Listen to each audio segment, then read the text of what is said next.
Est-ce que vous devriez partager vos objectifs avec votre entourage ou même avec des gens que vous ne connaissez pas pour avoir un engagement plus fort et plus de chances de réaliser vos objectifs? Dans cette vidéo, je me suis plongé dans 4 études scientifiques et à l'aide de cela et de ma propre expérience, je vais essayer de vous partager si oui ou non vous devriez partager votre objectif et dans quel contexte est-ce que vous devriez le faire si vous choisissez de le faire.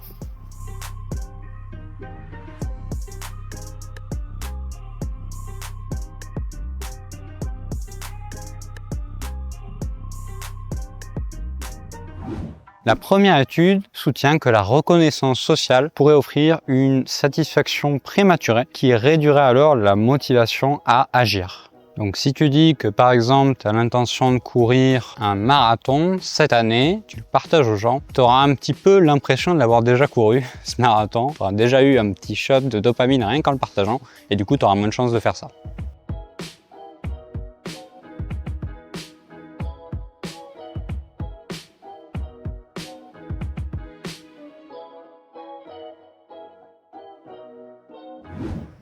La deuxième étude, quant à elle, dit que la pression sociale, résultant du fait de partager ses objectifs, va avoir pour effet un meilleur contrôle proactif, c'est-à-dire la capacité à se projeter dans le futur, donc à anticiper et prévoir plutôt qu'à réagir dans l'urgence. Donc va améliorer les performances, mais ça va quand même s'accompagner d'une possible anxiété liée à cette pression sociale. Et cette anxiété, elle peut aussi faire diminuer les performances. Alors ce que l'étude ne dit pas mais que moi je te dis, c'est que la pression du barman va aussi potentiellement avoir un impact sur ton anxiété et ta performance.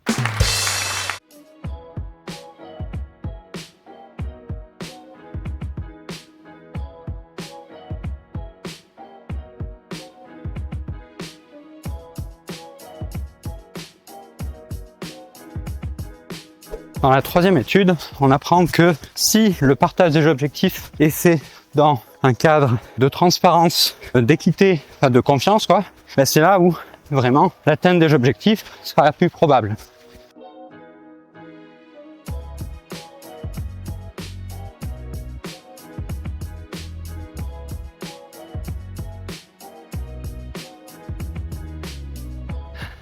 Putain, là, je suis mort. Putain, la montée. Par contre, il y a une belle vue, je te montre.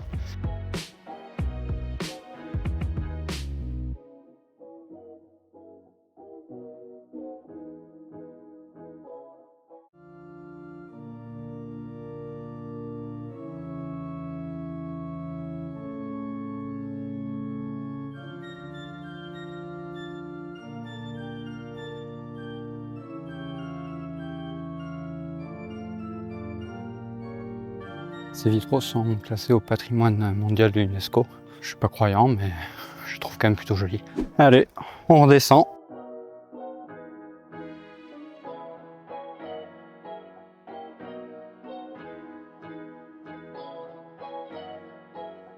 La quatrième étude soutient que le soutien social, justement, joue un rôle déterminant dans l'atteinte des objectifs, mais que c'est encore plus renforcé par la croyance que les efforts seront récompensés, en gros que le monde est juste, selon notre propre définition.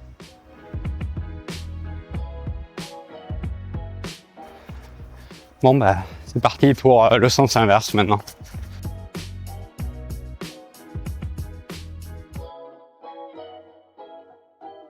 Hop, c'est bon, j'ai fini. Mon petit jogging de 400 km.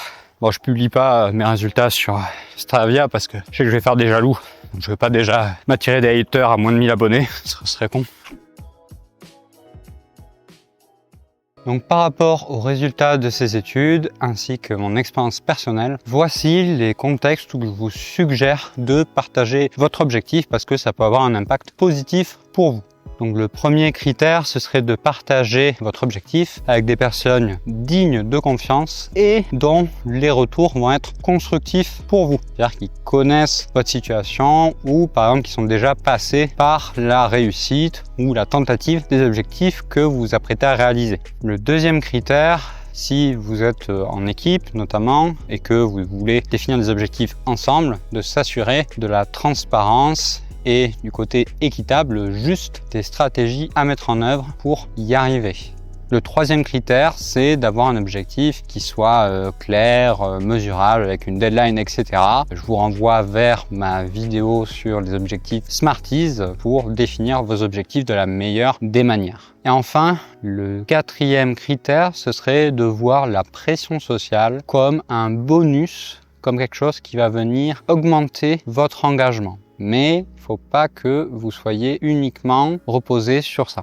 Les contextes où, au contraire, vous ne devriez pas forcément partager vos objectifs, ce serait en premier lieu lorsque vous vous adressez à un public très large avec potentiellement beaucoup de personnes très critiques, mais pas du tout de manière constructive. Là, ça pourrait générer de la mauvaise pression sociale, donc de l'anxiété. D'autant plus que les gens, en fait, ils vous connaissent pas forcément, ils savent pas vraiment où vous en êtes. Ils vont vous donner des retours sur des choses qui sont liées à leur propre expérience, juste, mais qui n'a rien à voir avec la vôtre. Enfin, du coup, ça va pas du tout vous aider au final. Le deuxième critère pour ne pas partager vos objectifs, ce serait de ne pas avoir d'objectifs qui soient encore très clairs, très définis, un truc un peu vaporeux, parce que tant que vous n'avez pas de stratégie, ça va pas vous servir à grand chose et ça peut justement vous donner le sentiment de satisfaction prématurée qui va encore plus vous donner la flemme de vous bouger le cul.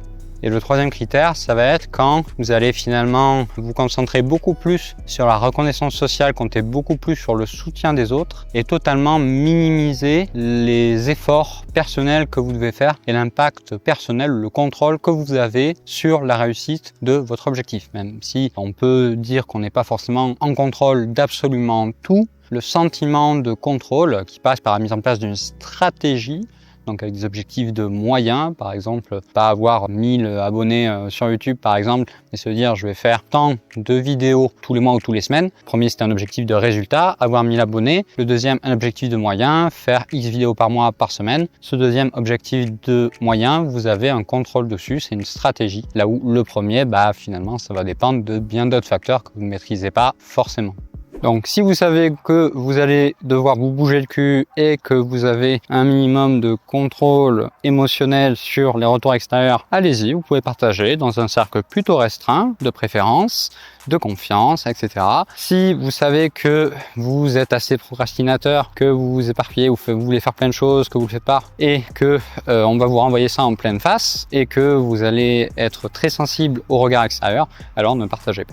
Voilà, j'espère que cette vidéo vous aura plu et vous aidera dans l'atteinte de vos objectifs. Si, encore une fois, vous voulez savoir comment déterminer au mieux un objectif, je vous renvoie vers ma vidéo sur les objectifs Smarties afin de commencer l'année sur les chapeaux de roue. Je vous dis à bientôt pour de nouvelles vidéos sur la productivité, la gestion du temps et l'organisation et bonne année 2025. Salut!